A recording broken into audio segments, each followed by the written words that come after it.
Cuando se calma el bullicio de la ciudad y se van apagando las luces de la casa, se enciende la luz del entendimiento. Desde este momento comienza Puerto de Libros, Librería Radiofónica, programa que contiene todos sus elementos tipo A. Puede ser escuchado por niños, niñas y adolescentes sin la supervisión de padres, madres o representantes. Comienza Puerto de Libros, Librería Radiofónica. Bienvenidos a Puerto de Libros, Librería Radiofónica. Les habla Luis Peroso Cervantes, quien de lunes a viernes de 9 a 10 de la noche, en algunas emisoras, al menos la de Maracaibo, por ejemplo, la de Mérida, y en otras de 10 a 11 de la noche, nos escuchamos siempre en la Red Nacional de Emisoras Radio Fe y Alegría. Son 23 emisoras conectadas para llegar a sus hogares con buenos libros, con buena literatura, con opciones maravillosas para el entendimiento, para descubrir nuevas formas quizá de pensar o de entender las realidades. La noche de hoy tenemos un invitado muy especial, un hombre que se ha ganado mi respeto por su manera de pensar la civilidad, por su manera de reflexionar sobre el país, por su forma de construir opciones de cambio. Además, porque es un hombre sosegado, pero de armas tomar. Entonces, tiene una profesión que quizá es una profesión necesaria, pero silenciosa, de un trabajo incansable. Es un trabajador social, es el nombre de su profesión de base. Es profesor universitario y también ha incursionado en el mundo de la política y ha desarrollado, bueno, ha sido vocero de movimientos políticos como Puente y ha sido hasta candidato a la gobernación del estado Zulia. De todo eso hablaremos hoy un poco con nuestro admirado Joel Salas. Bienvenido, Joel. Dale un saludo a la audiencia de Radio Fe y Alegría, las 23 emisoras que están conectadas a esta hora. Buenas noches, Luis, bueno, y a toda la audiencia que nos ven y nos escuchan, ¿no? Por el canal YouTube Puerto del Lago y a través de la emisora Fe y Alegría, nuestra emisora, donde se encuentran todas las voces, incluyendo la de Luis Peroso. Bueno, agradecerte además la invitación de estar aquí en Puerto de Libros y además agradecerte la generosa presentación que hiciste hace un momento. Joel, comencemos por tu fecha de nacimiento. Naces por allá por el maravilloso año de 1966. Corre en Venezuela una campaña electoral curiosísima. Ha sido el propio partido Acción Democrática el que ha empezado a generar ese llamado gobierno de ancha base. Es electo Raúl Leoni presidente de la República, que parece que existe una paz en el país, pero es una paz quizá a tiros en contra de los que están en los cerros. Se produce lo que va a ser la pacificación de las guerrillas, pero la pacificación, cuando decimos pacificación, hablamos pacificación a tiros, ¿no? Porque para pacificar a aquellos que tienen armas, tienes que caerle a tiros porque se terminen de pacificar. Suceden todas estas cosas cuando tú eres un niño. Por eso me gustaría saber en qué momento Joel Salas tiene el primer recuerdo de ser venezolano. ¿Cuál es ese clip, esa imagen, esa fotografía que te recuerda o que te hace ver o que te hizo entender que pertenecías a un país? Sí, bueno, son tiempos de cambios, de transformaciones. Como tú lo decías, la década de los 60, no solo de Venezuela, es mundialmente tiempo, o lo que conocemos como Occidente, tiempo de muchas transformaciones. Recordemos también que es el momento cumbre del movimiento hippie, por ejemplo, ¿verdad? No la tecnología, sino la ecología, es la revolución sexual y es la transformación cultural, ¿no? Hacer el amor y no la guerra. La guerra, entre otras cosas, entre otras consignas maravillosas, es el desarrollo, digamos, de otros tiempos y de una nueva era que fuimos constituyendo. Fíjate, lo más cercano, yo tengo muy malos, no malos recuerdos, o muy pocos recuerdos de infancia que no sea la de estar jugando los juegos tradicionales nuestros, ¿no? Pero sí recuerdo ya en el liceo que descubrí una gran vocación y es la vocación de servicio. O sea, yo entendí desde muy temprana edad, 12, 13 años, que mi futuro, mi vida va a estar dedicada a mejorar el mundo. Por eso que cuando estaba a esa edad yo quería transformar y cambiar el mundo.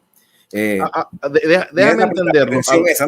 A los Cambiar el 12 o mundo. 13 años, tú perteneces a una generación que a mí me parece muy curiosa en el mundo político venezolano, porque yo siento que los nacidos en los años 60 y hasta algunos nacidos en los años 50 se fueron atrapados por los movimientos de izquierda desde muy jóvenes, desde el bachillerato, desde los centros de estudiantes, y ahora uno piensa en un muchacho de 14 o 15 años y dice, no, es un niño, no, está todavía inocente, es un párvulo, pero en los años 70 los que estaban armando la revolución eran los muchachos en los liceos. Era donde estaban las células de la Liga Socialista, era donde estaba formándose las juventudes del MAS, era donde estaba la gente pensando en cambiar el mundo y en reivindicar a los pobres y en hacer un montón de cosas que hoy pareciera que le hubiesen arrancado la niñez, la inocencia que uno quiere que su hijo. Yo quisiera que mi hijo a los 15 años estuviera pensando en una película, en una muchacha, en otra cosa, y no en hacer la revolución y cambiar el mundo. Bueno, sí, son épocas distintas y uno digamos, de las angustias que tengo yo en el presente es ese divorcio y esa indiferencia creciente y muy manifiesta por lo político, por lo público. Es juventudes que la política le es indiferente. Y si la política le es indiferente, por supuesto, el otro le es indiferente. La sociedad le es indiferente. Ese es un tema que vamos a conversar en el desarrollo del programa. Pero te decía entonces que ya en la juventud, muy temprana, 12, 13 años, descubre un camino. Y a los 14, 15 años descubrí que existía una profesión que llamaban el trabajo social. Cuando yo descubrí esa profesión, porque yo quería estudiar sociología, psicología, descubrí entonces que ese era mi camino para ese salvar el mundo que yo quería. Claro, cuando llego a la universidad, ya un poco más adulto, 18, 19 años, entiendo que no puedo salvar el mundo, pero que sí puedo desde mi pequeño espacio de participación donde yo pueda estar, mejorar las cosas. Por eso que escogí el trabajo social. ¿Qué golpe de realidad ese? Darse cuenta de repente de que el mundo no va a cambiar. No sé cuándo no puedo hacer nada. No sé cuándo me pasó a mí, sí, pero en algún momento me tuvo que haber pasado entre los 16 y los 18 años.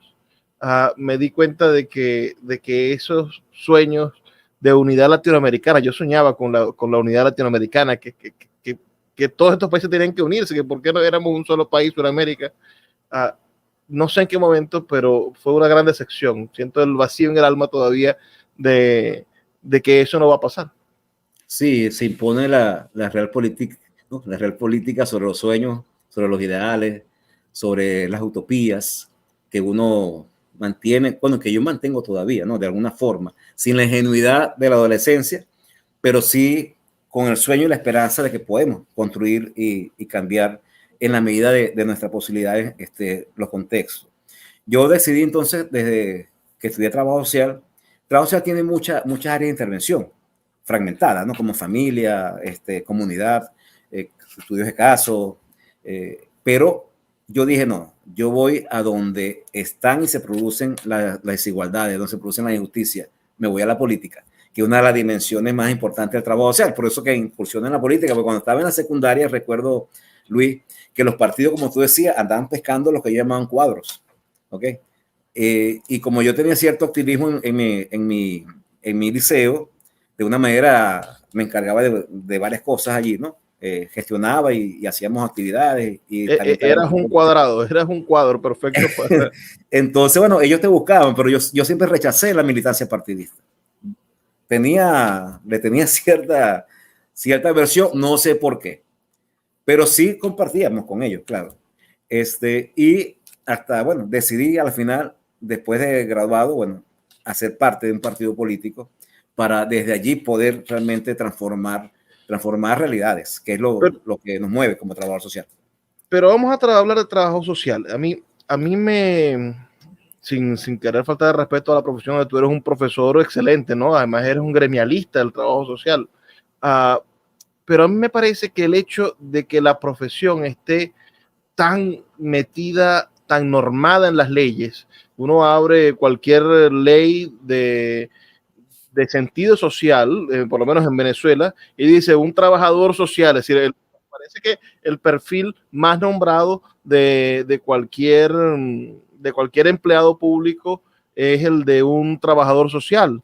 Entonces, a veces yo siento que eso de algún modo le pone barreras a la profesión, hace que la profesión tenga menos libertad de acción porque está, bueno, normada en muchísimas leyes y tiene muchísimas obligaciones en cada uno de los cargos o los ministerios en los cuales se va a desempeñar. ¿Qué sientes o cómo lo ves tú como docente? Es decir, cuando llegan los estudiantes y quieren hacer algo y tú le dices, bueno, no hay una ley que tiene tantos artículos donde el trabajador social tiene que hacer esto y esto otro. No, yo por eso cuando asumo la condición política, ese principio político que tiene el trabajo social como disciplina, como profesión, siempre asumo desde la libertad de actuación. Porque como tú bien lo dices, las normas, las normativas, la institucionalización de la carrera y meterlas en los ministerios es una camisa de fuerza para lograr las transformaciones, porque tienes que ir incluso contra ese statu quo. Si quieres lograr grandes transformaciones, reales transformaciones, entonces sabes que tienes que ir contra esas instituciones que las producen. Las instituciones por sí mismas, y eso lo mantengo siempre, no cambian por sí mismas. Cambian por la presión de un movimiento social, por la presión social, es decir, de afuera es que vienen los cambios. Entonces, si como un trabajo social va a responder a los intereses de una institución, no está respondiendo a los intereses realmente y a los principios de la naturaleza propia de la profesión, que es la generación de bienestar social, que es la construcción de nuevas realidades. Y el que esté metido, yo nunca he trabajado como trabajador social en el sector público. Siempre he hecho trabajo social a la libre, en el sentido de que lo primero que se me mete en la cabeza cuando hago trabajo social es que tengo que constituir un pueblo, que tengo que dejar un saldo organizativo, que la gente tiene que constituir un pueblo, dijiste. Sí, o sea, entrar en me gusta eso, pero vamos a hacer una pausa de 2 minutos para escuchar los mensajes de la Radio Fe y Alegría y ya volvemos con eso de constituir un pueblo. Para mí es una metáfora maravillosa, lo imagino en algún verso de Neruda, pero me vas a dar un golpe de realidad y me vas a decir de qué trata en el trabajo social. Ya volvemos. Escuchas Puerto de Libros con el poeta Luis Peroso Cervantes. Síguenos en Twitter e Instagram como @Librería Radio.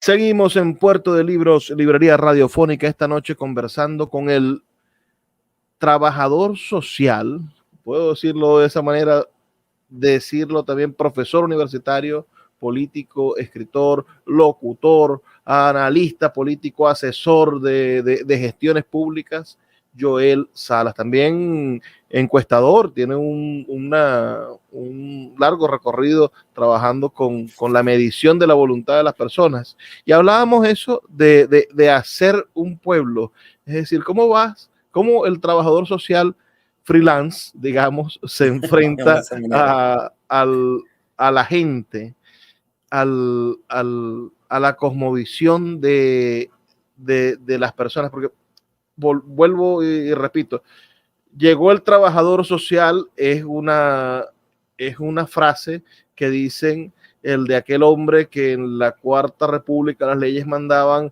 a recoger el muestreo de la pobreza del mundo, ¿no? A recoger el muestreo, de ver cómo está funcionando las vacunaciones o cómo se están desarrollando las políticas públicas. Para eso parece que está cifrado el trabajador social, pero tú has sido un ejemplo de la verdadera pasión de esta profesión y a mí me parece maravilloso que nos lo puedas explicar. Descíframe eso de hacer un pueblo. Sí, me refiero a producir comunidad. Es decir, cuando uno llega a comunidades, lo primero que diagnostica es las posibilidades de nexo que existan, las posibilidades de encuentro. Es decir, la estructura común que comparten para que realmente le dé sentido de comunidad. Lo que te dije hace rato como pueblo, vamos a entenderlo como comunidad. Es decir, ¿qué está pasando en este momento? Cuando entramos a una comunidad con muchas carencias materiales, pero también espirituales, morales, culturales, eso hay que tratar de trabajarlo y transformarlo. ¿En qué sentido, Luis? Encontramos mucha fragmentación que se ha ido profundizando a lo largo de estos últimos años. Encontramos que hay un divorcio entre los miembros de esa comunidad. Si bien comparten un territorio, no comparten una estructura común de valores, principios y de intereses por la cual luchar y trabajar juntos. ¿Qué le toca hacer un trabajo social? En mi caso, o lo que yo creo que debe hacer un trabajo social, que no es llenar informes para un ministerio, sino es buscar transformar realidades a través de generar ciertas capacidades a las comunidades para emanciparlas y sean protagonistas de su transformación. Lograr, en primer lugar, la integración. El tejido social está, lo que yo digo, deshilachado. Cada vez está más deshilachado. Tiende a romperse. Lograr es constituir comunidad. Producir comunidad es lograr tejido social, lograr cohesión social. Tú no puedes lograr las grandes transformaciones que aspiramos nosotros, que produzcan el bienestar social, que produzcan los cambios culturales necesarios para que dignamente se pueda vivir. Para nosotros es un imperativo ético el bienestar de las personas. No puedes lograrlo si esa comunidad están deshilachadas en su tejido, como está ocurriendo, y quiero advertir esto a paso veloz en este país, especialmente en la ciudad de Maracaibo, que es la que hemos ido observando y analizando. Mira, hablemos de tu juventud, de tus momentos de estudio. Es decir, te toca vivir esa época de los años 80. Los años 80 para mí es un hoyo negro en la historia de Venezuela. No se termina de saber bien quiénes fueron los culpables de la crisis. No se termina de saber bien si fue la repetición o el modelo bipartidista que hizo eclosión y terminó de acabar con las posibilidades de cambio y la esperanza del pueblo. Es decir, los años 80 son los principales responsables de que exista unos 90 con el Caracazo, unos 90 con el bendito golpes de Estado, con la desestabilización, y que lleve a la llegada de Chávez al poder en el 98, que finalmente hizo una brecha histórica de romper la continuidad política del país, ¿no? ¿Cómo fue vivir esos años 80? ¿Qué crees tú que fue el detonante de la crisis en esos años 80? Tú que lo viviste, que lo sentiste, que lo tenías al lado. Además de todo eso que tú estás mencionando, Luis, también hay que decir que fueron años donde se hicieron transformaciones importantes políticas en el país. Es finales de los 80 donde comienza a cocinarse, digamos, el revivir del sistema democrático en Venezuela, ya colapsado, agotado. Estamos hablando de esos últimos años del puntufijismo, pero es desde el 87, 88 adelante donde el país comienza a discutirse una forma distinta de Estado, una forma distinta de ejercer la política y el poder. Estamos hablando de la reforma del Estado, de la COPRE, que terminó en el año 89 con la ley de elección y remoción de gobernadores, con la elección de los alcaldes, con la ampliación de competencias a las regiones, a los municipios, a los estados. Es decir, es esa época que comienza a revitalizarse el sistema político en Venezuela, que en los 90 entonces terminó con estados y municipios más autónomos, que hoy lamentablemente pues está en proceso de reversión. Entonces, yo le sumaría a lo que estás diciendo esta etapa que a mi criterio permitió darle un aire al país, pero además, Luis, permitió ir rompiendo con una de las grandes taras de la cultura política venezolana y del Estado venezolano, que es el centralismo. Cuando con la ley, con la reforma, se logra entonces que se elijan los gobernadores y alcaldes, estuvimos rompiendo casi 200 años de centralismo, ¿no? Es decir, pero la Constitución del 61 estipula que se podía hacer eso, que se podía en algún momento hacer el cambio y elegir gobernadores y alcaldes, pero los partidos no maduraron en ese sentido. ¿Qué cree usted que hizo que tardaran casi 30 años en darle a la base social el derecho de elegir? no, es el centralismo nuestro, es la cultura caudillesca nuestra, es Caracas gobernando el resto del país. O sea, es la provincia de Caracas, históricamente hablando. Es el pleno dominio del centro, es el presidencialismo que hace del presidente prácticamente un rey, con amplísimas competencias. Entonces, es el poder central lo que evitaba cualquier posibilidad de distribución a las regiones del poder. ¿Por qué no se había hecho y por qué se hizo? Bueno, se hizo porque estaba colapsando el sistema. Había realmente un quiebre importantísimo en la confianza en las instituciones y en el modelo. Y obligatoriamente... ¿Cuál es el rol protagónico del señor Carlos Andrés Pérez? ¿Usted le da a él la batuta de ese origen, o quizá no fue Carlos Andrés, sino que era un río ya indetenible la municipalización y la elección de la base de la base política? Sí, creo que los tiempos obligaban, eran vientos muy favorables a la descentralización, a acercarse por primera vez al federalismo en el país, que desde 1811, con el inicio de la República, se declaró nominalmente como Estado federal.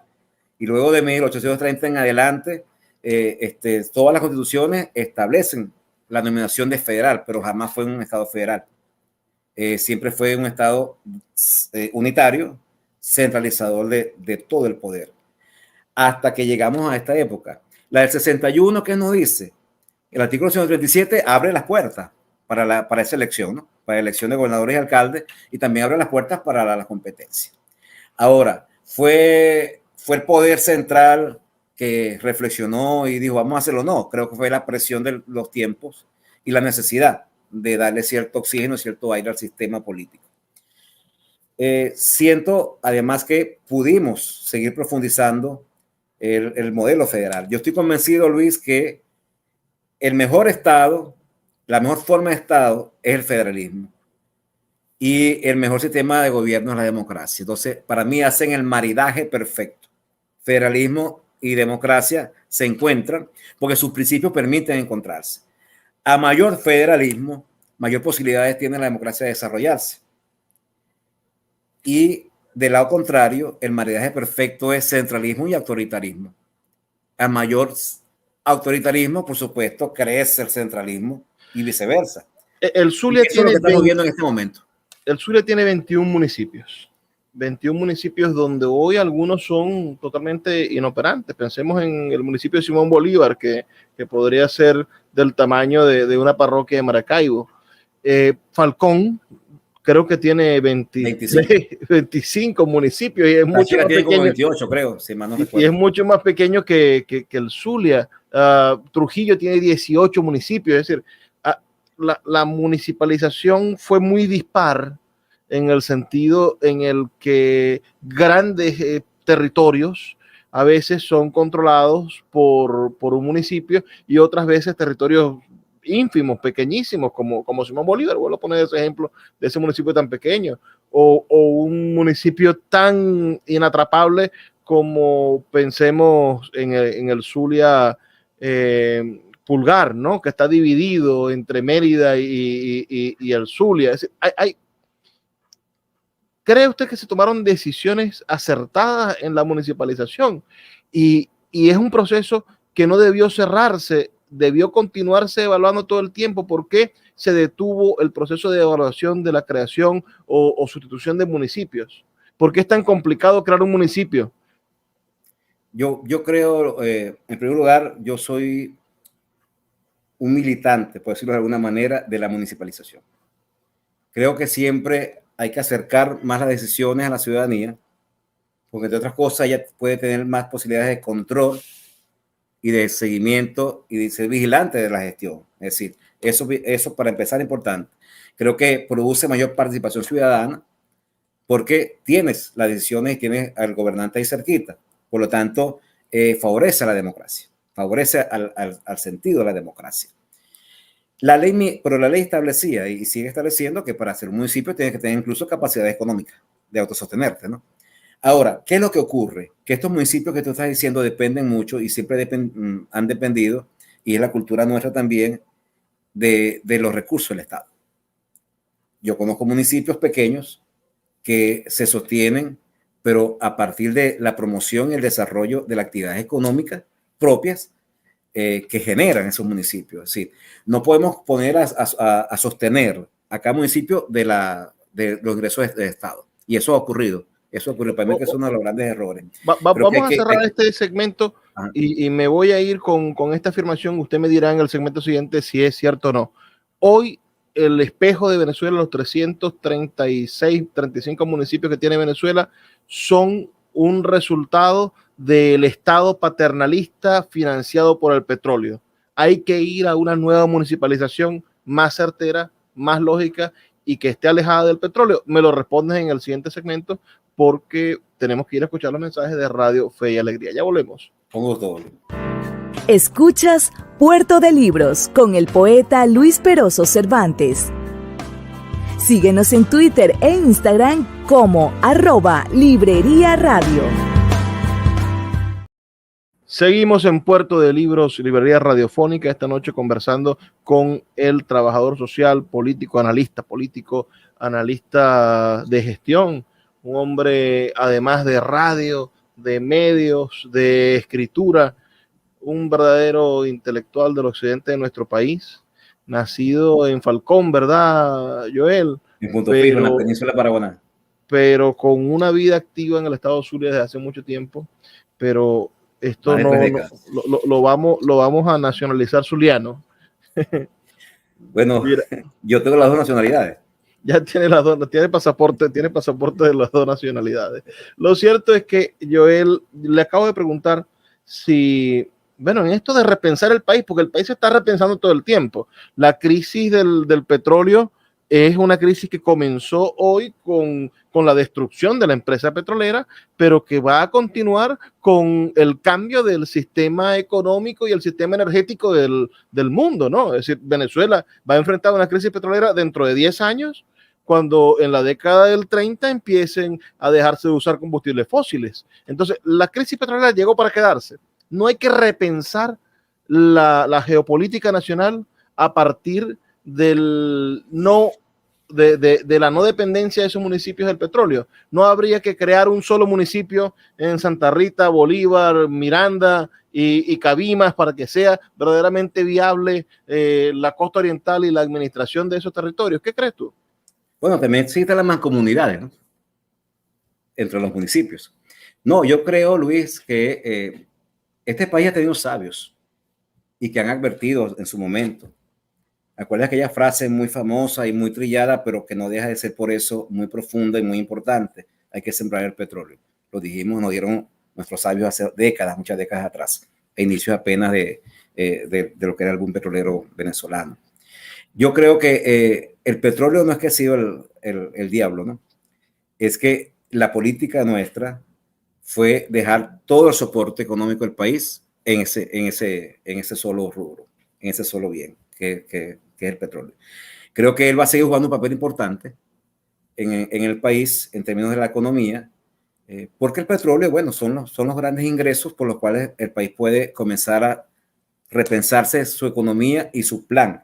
El petróleo tuvo que haber servido y debe servir como un tren de desarrollo, es decir, de la economía, es decir, que motorice el sector agropecuario, que motorice el sector de la construcción. Tenemos 100 años diciendo eso. Sí, pero no lo hacemos. O sea que estamos como el muchacho que estuvimos todo el bachillerato diciéndole todo el año escolar, estudia, que te van a raspar, y ahora estamos en reparaciones y tenemos que presentar 10 exámenes esta semana para que no nos quede el año. Y lo otro con el petróleo es que nunca fue de los venezolanos realmente. Ni siquiera fue del Estado. Bueno, hoy sí lo es. Es del gobierno de turno. La renta petrolera la manejaba el gobierno de turno como le da la gana. Siempre ha sido así. El petróleo siempre ha sido del gobierno. Eso que ahora es de los venezolanos, sabemos que es mentira. Bueno, lo inédito en estas circunstancias es que ahora ni siquiera del gobierno. Hubo una mafia que se montó en PDVSA y se llevaban los tanqueros petroleros sin reportarlos. Sí, no solamente es que no hemos hecho caso a nuestros sabios, es que hacemos cosas totalmente, ya no sé ni cómo calificarlas, ¿no? Dame tú las palabras que las manejas mejor que yo y las dominas mejor que yo. Pero entonces estamos viviendo esos momentos, creo que hay que repensarse incluso el tema petrolero, a quién corresponde y cómo lo distribuimos. ¿Será que podemos entregarle una parte de esa renta a los venezolanos directamente, como hacen otros países, como Noruega, por ejemplo? ¿Ok? Según las ganancias que dé el petróleo, repartirse a cada familia. Digo yo, ¿será que podemos constituir fondos ya de manera legal establecida para el desarrollo agropecuario, para las universidades, para la investigación, para la ciencia y la tecnología?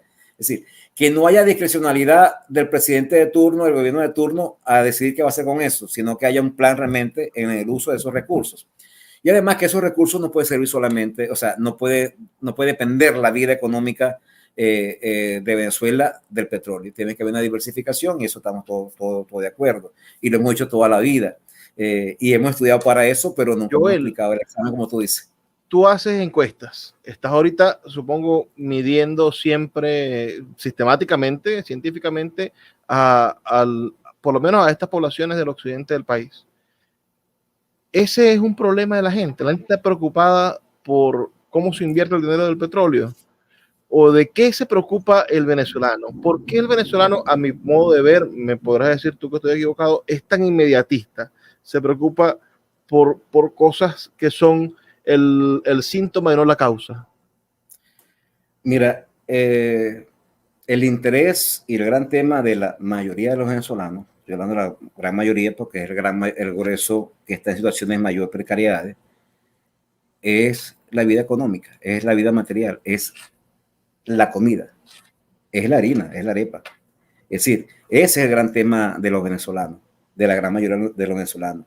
No es el tema de la política, no es el tema de las primarias, por cierto, bastante frías están. No es el tema de si el petróleo privatizamos o no privatizamos la industria petrolera, como han surgido algunas propuestas por allí. Es decir, es qué voy a comer mañana, incluso qué voy a comer esta tarde. ¿Cómo hago para que para que los hijos míos tengan un bocado? Ese es el gran tema. Ese gran tema del venezolano es la urgencia. Son las necesidades materiales más urgentes y más básicas, lo que son los temas de los venezolanos, por un lado. Por otro lado, hay una desconexión total por la vida pública y un desinterés muy grande por la vida pública, Luis. Cada día es más manifiesto y eso sí es preocupante.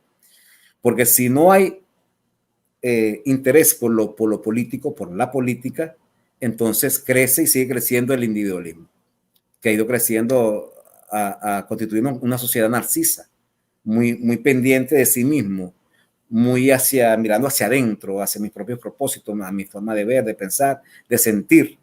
Allí desaparece el otro. Ese no es un fenómeno global. Yo siento que ese problema es global el fenómeno.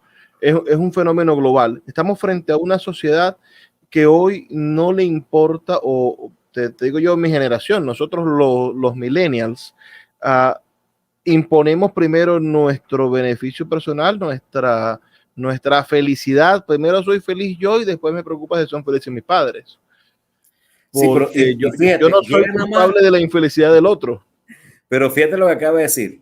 Y después mi padre, o sea, porque fíjate que lo más cercano que tiene es la familia, quizás unos amigos. Más allá, el otro no existe. No me importa. Claro. Es un asunto. Entonces, cuando tú tienes una sociedad que se fragmenta de esa manera, y tú lo dijiste hace un momento, es una tendencia mundial. O sea, una de las cosas que caracteriza, los aspectos que caracteriza el posmodernismo de esta época, que llaman posmoderna o modernidad tardía, es precisamente la fragmentación. O sea, cada día estamos más fragmentados, estamos más individualizados, y ahí la posibilidad de producir política se hace mínima. La migración no tiene que ver con el otro, con la construcción con el otro. La migración no es parte de eso. Esta gente que agarra y dice, me voy del país, no voy a luchar por el cambio del país, sino que voy a buscarme la vida en otro sitio donde ya esté el mandado hecho, donde ya estén solucionados los elementos básicos, donde ya haya un salario digno, etcétera, y Venezuela, bueno, que se la lleve el que la trajo. No hay en la migración una manera también de egoísmo. Hay primero un gran desespero, un desespero por vivir lo que está en su mente, pero que ya sabe y tiene la convicción de que aquí no es posible. Hay además una pérdida de esperanza de que las cosas puedan cambiar. Y hay una renuncia en todo a cualquier posibilidad de lucha que tenga que ver con país. Y es una forma, como tú lo dijiste entonces, de salvarme. Estamos en una etapa entonces de sálvese quien pueda, que también es parte de la fragmentación del individualismo. Creo que la migración, la sociología lo explica más o menos, la teoría sociológica dice que son aspectos, factores que expulsan y factores que atraen. El país es un gran expulsador. O sea, tiene todo para salir huyendo de él.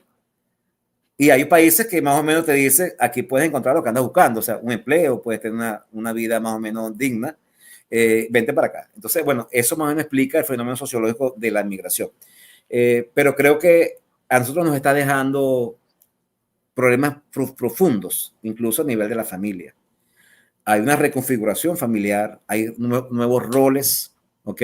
Afecta la comunicación, afecta los roles. Hay niños que han dejado de estudiar y su rol ahora es ser proveedor con 17 años.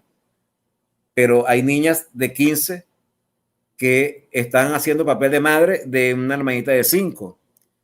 Todo eso trastoca y eso nos va a pasar factura en los años que vienen, en ese futuro que a mí me gusta tanto hablar, pero que a esta generación tampoco le gusta. Es una generación que vive el aquí y el ahora. Mira, O sea, aquí y ahora. Entonces, si no hay visión de futuro, Luis, si no hay una utopía social, una sociedad en la cual queremos vivir mejor que esta, no hay posibilidad alguna de hacer la política. Porque la política se monta sobre eso, sobre la esperanza de lo que viene mejor, y una de los grandes quiebres de la modernidad es precisamente la idea del progreso. Así que siempre la cosa iba a ser mejor y por eso luchamos en función de eso. La política, como yo siempre digo, nos une, nos confronta también, confrontamos ideas, pero nos pone a negociar, nos pone a hacer acuerdos, nos pone a construir consenso en función de un proyecto de sociedad.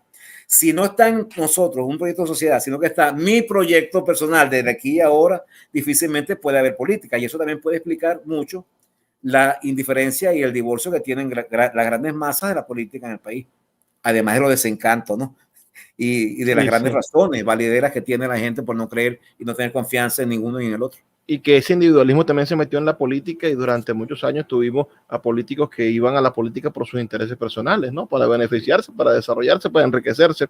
A mí me gusta a Pepe Mujica, una frase que tiene Pepe Mujica cuando dice, es que si te gusta tanto la plata, métete a comerciante, no te metas a política. Claro. Y creo que nosotros tenemos son comerciantes en la política.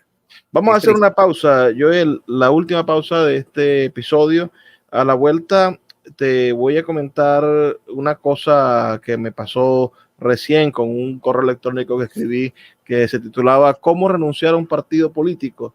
Y me respondió una persona con algo que yo creo que tú podrías darle la respuesta mejor de la que yo todavía no le he dado. Así que vamos a hacer una pequeña pausa. Estamos escuchando la voz de Joel Salas, quien es sin duda un referente de la acción comunicacional, política y académica de la ciudad de Maracaibo y de Falcón, del occidente del país, y que ojalá ustedes en todo el país, bueno, hoy reconozcan, anoten este nombre y si lo siguen en las redes sociales. Joel Salas, trabajador social, pero en cantidades industriales, no solamente focalizado en una familia. Él está pensando en cómo ayudar a todas las del país. Ya venimos.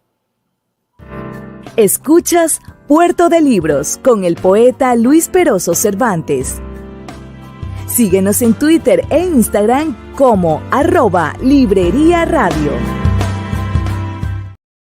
Así llegamos al segmento final de nuestro programa aquí en Puerto de Libros, Librería Radiofónica. 23 emisoras conectadas en todo el país para, bueno, llegar a buenos libros, a reflexiones sobre la intelectualidad, esta búsqueda de la construcción del criterio, porque el criterio, señor, señora que me escucha, es la herramienta que usted va a utilizar para poder transformar al país.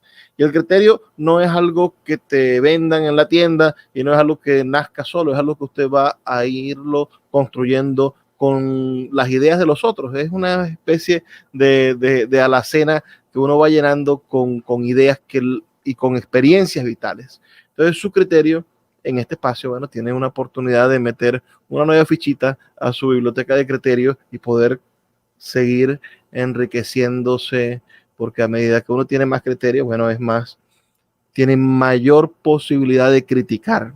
Y para criticar tenemos hoy aquí a nuestro amigo Joel Salas, a quien le cuento, bueno, recientemente escribí un correo electrónico, tengo una newsletter a la que les invito a que se suscriban, se llama Yo Critico, soy un criticón. Y allí en ese correo explicaba un poco las razones por las cuales renuncié a la militancia del partido Fuerza Vecinal, pero comenzaba diciendo una frase que le dije a mi primo de 5 años menor que yo, él está en España, y le dije yo, bueno, en este país a los jóvenes nos quedan 2 opciones, o nos vamos del país o militamos en la política, porque el término medio, al menos para la juventud, es algo muy frío. Los jóvenes son verdaderamente pasionales o alguna juventud todavía es pasional, más allá del TikTok. Entonces, en esta efervescencia de cambio, en este deseo de querer hacer las cosas diferentes, en este deseo de tener oportunidades, en este ahogo mismo de no encontrar las oportunidades o de que estudiar en Venezuela no signifique después tener una profesión y poder desarrollarse económicamente, etcétera, etcétera, etcétera, existe la opción de irse a un lugar donde ya está el mandado hecho o quedarse aquí y luchar por la política. Este señor que leyó el correo me respondió diciéndome que yo estaba completamente equivocado porque en Venezuela nunca iba a haber un cambio político electoral, que era una locura pensar eso, que tenía que desengañarme, que la única manera que había de tener una actitud digna era no mezclándose en la política, porque toda la política venezolana estaba corrompida. Esas visiones fatalistas de personas que posiblemente han sido ya derrotadas por la propaganda del gobierno. El gobierno también hace propaganda para que la gente se sienta derrotada. ¿Qué respuesta se le puede dar a un hombre o a una mujer que hoy está, bueno, desesperado y dice que no hay posibilidad de desarrollo en Venezuela y que solamente está esperando la muerte o esperando que los hijos se lo lleven? O aquella persona que considera que todos los actores políticos del país son una máscara y que todos son cómplices y que por bajo cuerda se dan la mano, posiblemente, y no hay nada malo que se lleven bien y se den la mano, ¿no? En una sociedad democrática, pero que están todos compuestos para que el mismo régimen político, digamos, la misma ideología política que está desde 1998 gobernando, se mantenga todo el tiempo posible. Luis, no hay posibilidad alguna que un régimen, una hegemonía en el poder se mantenga eternamente si una sociedad se organiza para lo contrario, si una sociedad se decide para lo contrario, si una sociedad se convence a un esfuerzo y trabaja para lo contrario, es decir, para derrotarlo, para que haya la transformación y la hegemonía. Mi gran preocupación es que siento que personas como esta que tú estás mencionando y muchas de las que vemos nosotros en nuestros estudios, con una indiferencia que aterra sobre la vida pública, rompan las posibilidades. Son ellos los que están rompiendo. Cuando alguien me dice a mí, este país no tiene posibilidad alguna electoral, yo por eso no me meto en nada de eso, él es el que está generando y consolidando la hegemonía en el poder. O sea, yo sí creo que las posibilidades de cambio están y existen. Cuando tú revisas un poco el proceso chileno, por ejemplo, para hablar uno de los más cercanos nuestros aquí en Latinoamérica, así pensaban gente de la extrema izquierda, por ejemplo, que no iba a haber posibilidades de cambiar y de derrotar a la dictadura Pinochet por vía de plebiscito, por vía electoral, de la consulta popular, que no era posible. Otros se convencieron que sí, y fue posible. Fue posible, ¿no? Es decir, y como casos como ese, tenemos muchos. Es decir, el mundo está lleno de transiciones, de regímenes autoritarios, dictatoriales, a democracias. Ahora, para eso tiene que haber un pueblo decidido a hacerlo, construyendo para hacerlo, convencido y con la esperanza y el entusiasmo y la energía de hacerlo. Yo creo que los grandes, digamos, Mira, una búsqueda sencilla en internet, preguntando cuántas dictaduras hay en el mundo, nos responde algo terrible. Y nos dice, solamente hay 52 democracias. De cada día son menos. Es decir, yo acabo de colocar en Google cuántas dictaduras hay en el mundo y Google me dice, mira, no mires el vaso medio vacío, que está más que vacío. Hay 52 democracias de los 150 y tantos países que hay. La democracia parece que no le es fácil retoñar.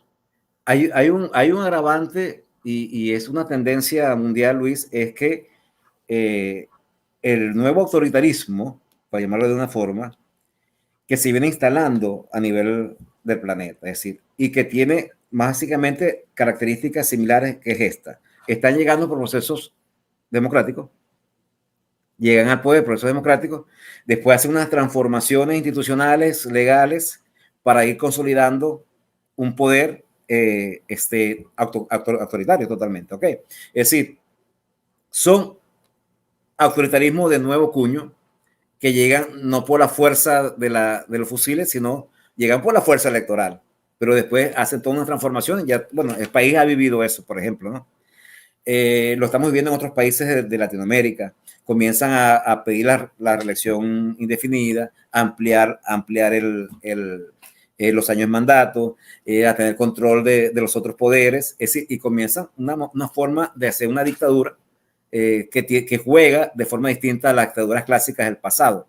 Es cierto, hemos retrocedido mucho en el sentido democrático, hemos ido perdiendo los espacios, pero la democracia sigue siendo el mejor sistema, en términos que es perfectible, pero en términos que, bueno, juega con la libertad de las personas, ¿no? Y creo que el gran reto nuestro es cómo lograr que ese sistema siga siendo el sistema por excelencia. Yo no me imagino en un sistema en el cual yo no puedo opinar ni decidir. Simplemente andar como andan muchos señores, produciendo mi platica para comer, para salir con mis hijos al restaurante, vengo para acá, pero no puedo decir no puedo decidir según mi libertad y mis pensamientos, no puedo confrontar el proyecto de sociedad que tengo porque es una sola voz que está en el gobierno. Yo no creo en esos regímenes, yo no creo en esas formas de Estado, de gobierno. Entonces creo que la lucha sigue estando ahorita por la democracia y creo que la lucha también es por el federalismo, porque la transmisión o la distribución de poder entre las entidades con ámbito territorial, mientras más micro distribuyemos, más posibilidades hay también de la democracia. Por eso que hay que derrotar el centralismo en el país. Hay varias taras políticas en la cultura nuestra.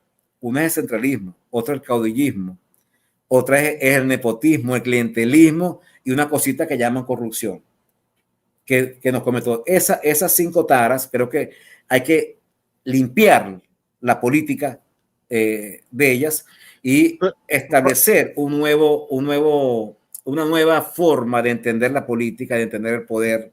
Me voy con el clientelismo. La gente quiere que el político le solucione. Uno que ha salido al ruedo con algún político termina encontrando que la gente siempre le pide dinero al político y si el político no da, bueno, este político está mal, este no es, ¿no? ¿Cómo hacerle entender al venezolano que no puede, que lo que tienes que pedirle al político precisamente es que no te dé? Sí, es que el tema es cultural. Por cierto, te recomiendo este libro, Luis, La batalla cultural. ¿Lo ves? Ahí. Sí, lo estoy viendo. De Agustín Laje. Excelente libro, lo estoy leyendo en este momento. Aquí no lo vas a encontrar, pero hay que pedirlo afuera. Voy a tratar de conseguírtelo para que lo tengas. El tema es cultural. Entonces, el clientelismo no es que está en la mente de los políticos y de la gente de gobierno, es que está en la mente de la sociedad venezolana. Incluso la corrupción es parte de la cultura, ya está en los tuétanos nuestros, tanto que la gente la legitima. O sea, una diferencia ahí cortica. Yo tuve 12 años en gabinete regional. Salí más pobre de cuando entré, porque entré con cuando entré tenía un Mazda nuevecito, salí con un carrito chino cuando salí del gobierno. Y salí con dificultades económicas después porque quedé sin empleo. Y tengo un sobrino que cuando me pregunta, tío, ¿tuviste tanto tiempo y estás pelando? Y yo, sí. Y me dice, ¿tú lo que eres un pendejo? Es decir, ¿acaso yo fui al gobierno a hacer plata? Yo fui al gobierno a servir. El poeta Víctor Bielma, que no sé si tú lo conoces a Víctor Bielma, él fue senador de la República. Y dice, yo fui senador de la República y ahora no sé, ¿no? Así es. Es decir, gente que entendió que la política es servicio. La política y la ética se encuentran mucho, Luis, porque tienen que ver con nosotros. Tienen que ver con el bienestar de los otros. Entonces, quien entiende la política de esa manera y está en el mundo de la política, va a hacer cosas importantes a favor de ese fin ético, que es el bienestar de una sociedad. Pero la gran mayoría, y eso lo debo decir yo, porque hasta he sido testigo de eso, entra a la política para hacer negocio.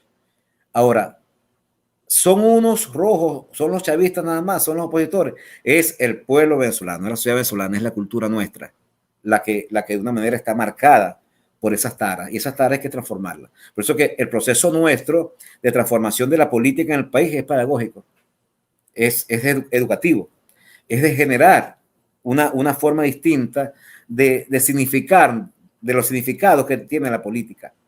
Es producir una sensibilidad distinta y un interés distinto por la política. Pero es que nuestros chamos y nuestra gente ha entendido que la política es para hacer negocio. Y así se le hemos enseñado. En el primer lugar de las encuestas está María Corina Machado. Ahorita. En la mía está empatada con el Conde. Está empatada con el Conde. Sí. A mí el Conde no me molesta porque es como outsider puro. Pero, bueno, tenemos a María Corina allí. A mí me preocupa María Corina porque siento que Venezuela ha entrado en ciclos de subir y bajar hacia el radicalismo. 2014, 2017 fueron 2 años, bueno, que nos dejaron mucho daño en cuanto a la capacidad de cambiar el gobierno con votos. Si habíamos ganado en el 2015 unas elecciones con un proceso maravilloso y ejemplar de transformación política y por fin se ganó con una mayoría aplastante, con casi 1,5 millones de votos de diferencia, casi 2 millones de votos. ¿Por qué abandonar las victorias electorales, la vigilancia del voto,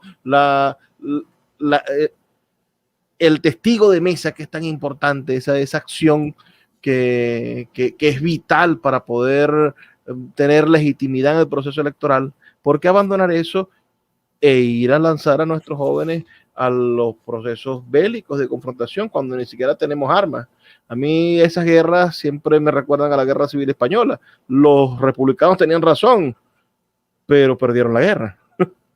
Entonces, ¿cómo podría, qué mensajes tú, que eres un hombre sensible, inteligente y que y eres profesor universitario, qué mensaje le podrías dar a un seguidor de María Corina que cree que María Corina es la solución, como se colocan en algunos anuncios? A mí, cada vez que alguien dice que es la solución, me acuerdo de los nazis que decían que la solución era matar a los judíos.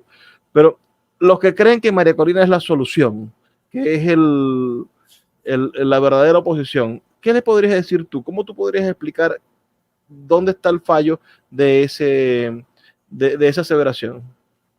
No, yo, como tú dices, hay un elemento muy importante que para mí la descalifica como la mujer de transición, como el candidato de transición hacia la democracia, hacia el nuevo gobierno, que es lo que tú dices, radicalismo.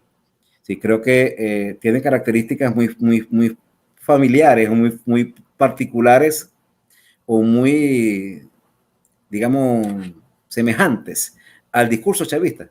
Sí, es un discurso radicalizado, que uno siente que va a haber persecución, que uno siente cuando la escucha que es como Chávez, pero de otra ideología. Entonces, no nos hace falta más Chávez, vengadores no nos hace falta en este país. Este país requiere un camino de transición, de acuerdo, de política, es de hacer la política. El discurso de la amiga María Corina siempre lo he sentido un discurso guerrerista, bélico, fuerte. Algunos dicen, bueno, es que es el momento de un liderazgo así, que ponga las cosas en su lugar. Yo difiero de eso. Yo creo que es el momento de la política, porque hemos anulado la política por mucho tiempo. Se decía que Chávez había avivado el debate político, falso. Lo que se vio fue la polarización y los sentidos guerreristas y belicistas. Es decir, una confrontación casi que aniquilante, con criterios de guerra. La política es otra cosa.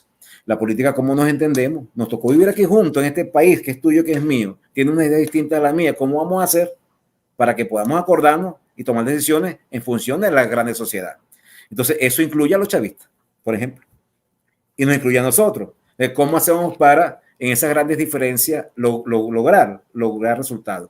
Creo que el discurso de esta amiga sigue siendo muy, muy bélico, muy confrontacional, y creo que la transición está exigiendo es otra cosa. Está exigiendo un discurso más moderado, más de entendimiento, más de diálogo, más incluso de perdonar cosas. Hay que hacerlo, la transición lo exige, lo va a pedir. Es decir, de facilitar la salida del actual gobierno, es decir, de la negociación política, que en el fondo es importante porque saliendo de esta crisis que tenemos, nosotros podemos reconstruir un país. Ahora, si vamos a continuar con la confrontación, con la persecución, con el aniquilamiento del otro, el país seguirá por rumbo en lo que estamos. Tenemos 2 décadas echándonos plomo. Digo plomo verbal e incluso plomo también de pólvora, del real, ¿no? Varios muertos tuvimos, decenas de muertos tuvimos, innecesariamente, por cierto. O sea, yo creo que esas fueron salidas que no nos conducían a nada que no sea a que unos jóvenes murieran. Yo siempre estuve en contra de eso. Tú decías hace rato, lo que no nos ha servido a nosotros para los éxitos políticos que hemos tenido ha sido la salida electoral, la salida cívica. Y yo, como demócrata que soy, me siento y convencido que soy como demócrata, creo que uno de los principios fundamentales de la democracia es precisamente que puedes cambiar el gobierno de manera cívica, que puedes lograr los cambios cívicamente. Y creo que este momento se nos va a permitir, si nosotros logramos realmente un factor fundamental, Luis, que es la unidad. Si María Corina sale por un lado y Teresa sale con otro, Nicolás Maduro ya está reelecto. Pon que yo te mande, como si estuviésemos en los años 90, diga, Joel, mira, hazme el favor y me pones un anuncio clasificado. Se busca presidente de la República. ¿Cuáles serían los requisitos en un anuncio clasificado? Primero, poner los intereses de la sociedad venezolana por encima de su partido y del mismo. Porque por ahí empezamos, ¿no? Las grandes diferencias y las grandes dificultades que hemos tenido para lograr un consenso y un acuerdo verdaderamente unitario es que hay mucha mirada hacia los grupos de poder, hacia los grupos y no hacia el país. El país necesita esa unidad, pero bueno, han importado más los intereses de grupos y las aspiraciones. Teníamos un G4 con 4 candidatos para empezar, por ejemplo. Entonces, poner esos intereses por debajo, subordinarlo al interés supremo, que es el de la patria, que es el de la nación. Para empezar, un candidato que sea capaz de entender la política, que tengan criterios políticos, que sepa entonces que el otro también juega y el otro también tiene fuerza, también tiene poder, y que él y yo tenemos que entonces llegar a acuerdos para que se den los cambios. Que si el país decidió y se unió, como el país quiere, por cierto, que haya cambio político, pues deben aceptarlo y dar ciertas garantías para quien está en el poder, pues acepte eso. Eso es parte de la negociación y no estamos diciendo cosas que no se hayan hecho en el mundo. Se han hecho y muchas veces y han resultado. 3, si tiene experiencia, si tiene conocimiento, manejo de gestión, mucho más importante también, porque este país está para reconstruirlo, está para hacerlo de nuevo. Y hace falta una cabeza que piense, que sepa cómo hacerlo. No lo sepa todo, pero que sí sepa escuchar, que se rodee muy bien, pero que tenga la cabeza para entender los procesos, para entender las realidades. Entonces, una persona que tenga ese desprendimiento, que se la juegue toda por el país, que sepa jugar a la política, que entienda la política, que sepa que tiene que llegar a acuerdos, a negociaciones, a diálogo, a entendimiento, y además que sepa gobernar, y que sepa transformar el país, porque el país hay que transformarlo, que vaya con voluntad a transformarlo. Es decir, transformar es que él mismo diga, el presidente no puede estar aquí 6 años de manera indefinida. Voy a cambiar la constitución, la vamos a cambiar y el presidente va a estar 5 años máximo sin reelección, por ejemplo. Y el presidente no puede tener toda la potestad y todas las competencias y potestades que se le asigna a la constitución y las leyes. El presidente va a bajar, no es un rey, no es un superdios. Que sepa además que para mí debería ser importante que le dé fortaleza a las regiones, que transfieran, romper el centralismo. Para mí es importante. Un candidato, entonces, ese se busca candidato para llevar la transición de Venezuela hacia la democracia, hacia una nueva democracia, te la resumiría en 4 fundamentales para mí. Desprendimiento de intereses particulares, grupales y colocando por encima el bien supremo de la nación. Con convencimiento político, manejo político, capacidades políticas para entender las negociaciones y para salir de la crisis, que maneje bien eso, que tenga básicamente conocimientos gerenciales de la patria, que conozca el país, que conozca mínimo los grandes temas del país, de la economía, de la sociedad. Y 4, que transforme la estructura del Estado. Porque para mí una de las grandes fallas del Estado, de la crisis que vivimos, es la conformación del Estado, la forma como la tenemos conformada nosotros. ¿Y a dónde tiene que llamar, Joel? Ajá, ¿y a dónde tienes que llamar? ¿Cuál es el número de contacto? Quiero decir, ¿cuál es el público que él debe convencer para que eso pase? Porque ponemos el anuncio, estos son los requisitos, llame a qué número. ¿O te va a llamar a ti, que eres un especialista, un profesor universitario, o tiene que llamar a la persona del barrio, al más pobre, o tiene que llamar al que está más bravo, al que estuvo en la guarimba, al resentido? ¿Quién es el principal elector de este país? Es el país. Nosotros tenemos que llamar a todos. La posibilidad, mire, cuando uno hace las encuestas, la aspiración de cambio se acerca al 80%, 78%, 70%, o sea, la gente quiere cambio político. Ahora, concretar eso, hacer eso realidad es el gran tema. Y para que eso ocurra, debemos estar todos convocados. O sea, y cuando digo todos, es todo. Desde quienes aspiran que María Corina debe ser, porque María Corina tiene fuerza y va contra los chavistas y contra todos ellos y los va a derrotar y los va a encarcelar, hasta los que creen que debemos ir a un proceso de negociación, de acuerdo, de hacer la política, de buscar pacíficamente los cambios, de no persecución para que haya salida negociada con los tipos, con los que están en el gobierno, desde aquellos que están hoy indiferentes, que creen que el país se acabó, que el país ya no tiene posibilidad de resurgir, que es una flor sin retoño, no vuelve a retoñar. O sea, aquellos que han perdido la esperanza, a eso también hay que convencerlo. O sea, el llamado es a todo. Es decir, aquí no podemos segmentar. No es un mensaje hacia un segmento de la población como las mujeres o los jóvenes. Pero parece que las primarias son una guerra de segmentos. Es decir, María Corina está concentrada en el segmento radical. Y por eso crece, porque y no le interesa tirarle puentes a la oposición o al opositor que no quiere el conflicto. A ese ella no le tira puentes. Y hay los otros que saben que no van a prosperar en el mundo radical porque están muy rayados, porque no los quieren, o porque, bueno, han sufrido encarcelamiento y vienen de procesos de reconciliación nacional y esta gente entonces intenta cultivar sus fragmentos. Parece que la oposición está fragmentada y la lucha es por ver cuál de los fragmentos se impone ante el otro. Es cierto, pero además es una lucha de enanos. Sí, cuando usted ve a todos esos candidatos, cuando dice que María Corina crece en el sector radical, eso tiene un techo. O sea, el radicalismo en el país es bajo.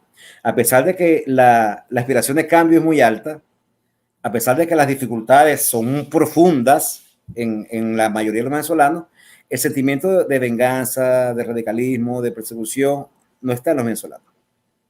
Ha crecido mucho incluso el sentimiento de esperanza, esa emocionalidad ha crecido, la esperanza, que hace años atrás era bastante baja. Yo la vengo midiendo hace 7, 8 años para acá, por ejemplo. Entonces, es una lucha de enanos. Si nosotros no entendemos que los que hoy están como candidatos, todos son pequeñitos, todos, sin excepción, ninguno pasa todos juntos no superan y no convocan al 20% para la primaria. Imagínate entonces el tamaño que tienen cada uno. Pero todos se comportan como si fueran el gran líder del momento y no lo son. Y eso sí es un gran problema. Ahora, hay que construir unidad y nos hace falta todo. María Corina hace falta el Conde, hace falta Manuel, hace falta los llamados alacranes, hace falta los chavistas que se fueron y que ya están desilusionados y no quieren saber nada de Maduro. También hace falta todo el mundo. Fíjate, en este país se dio una experiencia, por cierto, aprovecho de comentártela, porque estuve cerca de ella. En el municipio de Abajuro del estado Falcón, allí se construyó una experiencia unitaria única en el país. En las elecciones de noviembre 21, allí fueron todos, es decir, los María Corina, los Manuel Rosales, los Conde, o sea, todos, y cuando yo te digo absolutamente todos, la Alianza Democrática llamada Alacranes, el G3, los independientes, los radicales, los chavistas arrepentidos, los chavistas activos, pero que iban en contra del alcalde, todos se unieron en una figura. ¿Costó la unidad? Sí, costó la unidad. La Alianza Democrática decía, si te apoyas el G3, nosotros no. Y viceversa. Él decía, nosotros vamos, pero sin la alianza. Y los independientes decían, pero no, con ese tipo yo no voy. Y fuimos construyendo esa unidad y dio resultado que se ganó. No solamente que se ganó 70, que la participación de la electoral fue 20 puntos superior al promedio nacional. Es decir, y hoy se está gobernando desde ese punto de vista de la unidad y de la gestión. Ojalá el himno nacional diga algo sobre Dabajuro en el futuro, el ejemplo que Dabajuro nos dio. Ha sido verdaderamente un placer conversar con nuestro amigo Joel Salas, profesor universitario, trabajador social, un hombre de primera línea, un intelectual que invitamos que ustedes sigan en sus redes sociales. Para todos los que han seguido el programa hasta aquí, bueno, agradecidos eternamente con su presencia, con su estancia en este programa. Podemos pedirle a Joel que nos dé unas palabras de despedida. Si te encuentras ahí, Joel, ¿nos estás escuchando? Aquí estoy, ahora sí. Un bajón por aquí, tú sabes cómo es la cosa por aquí. Eléctrica.